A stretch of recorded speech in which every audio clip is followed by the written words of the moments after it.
অনিক, তোমার সন্তান বেঁচে আছে। আসল সত্য ফাঁস করলো বৃষ্টি। গরিব ঘরের রাজপুত্র নাটকের দর্শকরা এমনই একটি পর্ব দেখতে পাবে, যে পর্বটি দেখার জন্য দীর্ঘদিন অপেক্ষা করছিল এই নাটকের দর্শকরা। ঠিক তেমনই একটি পর্ব দেখতে পাবে তারা।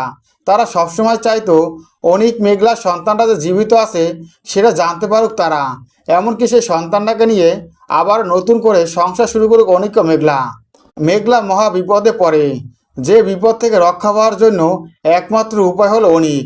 অনিকই পারে মেঘলাকে এই বিপদ থেকে রক্ষা করতে, কারণ অনিকের কাজের সাইডে প্রজেক্টটা বন্ধ করে রেখেছে সরকারি অফিসার। এটা নিয়ে খুবই চিন্তায় পড়ে যায় মেঘলা। এরপরে মেঘলা অনিককে ফোন করে অফিসে আসতে বলে। অনিক ছুটে আসে অফিসে। আর তখনই মেঘলা অনিককে সবটা খুলে বলে। যে কথাগুলো শুনে অনিক বুঝতে পারে যে এই সবটারই চক্রান্ত করছে রাতুল। রাতুলের চক্রান্তে এই সবটা হয়েছে। তবে আমি সবটা দেখব, তুমি কোনো টেনশন নিও না, আমি যেহেতু আছি তোমার কোনো চিন্তা নেই। এরপরে দেখা যায় মেঘলাকে সাথে নিয়ে সেই কাজের প্রজেক্টের ওখানে চলে আসে অনিক।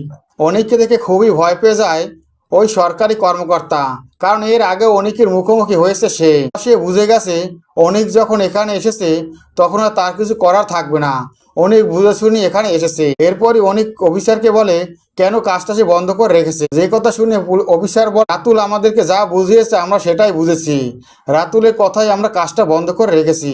আমি এক্ষুনি পারমিশন দিচ্ছি যাতে করে কাজটা শুরু করতে পারে সালিমা বিল্ডার। এই কথা বলে পারমিশন দিয়ে ওখান থেকে চলে যায় অফিসার। এর মাঝে অনিকের কাছে একটি ফোন আসে হসপিটাল থেকে। বৃষ্টি ফোন করেছে। যে কথা শুনে অবাক হয়ে যায় অনিক। অনিক ছুটে আসে বৃষ্টির কাছে, আর বৃষ্টির হাতটা ধরে বলে কি হয়েছে বৃষ্টি। আর তখনই বৃষ্টি বলে, অনিক, তোমার সন্তানটা বেঁচে আছে, তোমার সন্তান মারা যায়নি। অন্য একটা মহিলার মৃত সন্তান হয়েছিল, আর সেই সন্তানটার সাথে তোমার সন্তানটা ওলটপালট করে দেয়। ওই বস্তিতে তোমার সন্তান হাঁটাচলা করছে এবং খেলাধুলা করছে। যে কথা শুনে অবাক হয়ে যায় অনিক। গরিব ঘরের রাজপুত্র নাটক দর্শকরা এমন একটি পর্ব দেখতে পাবে।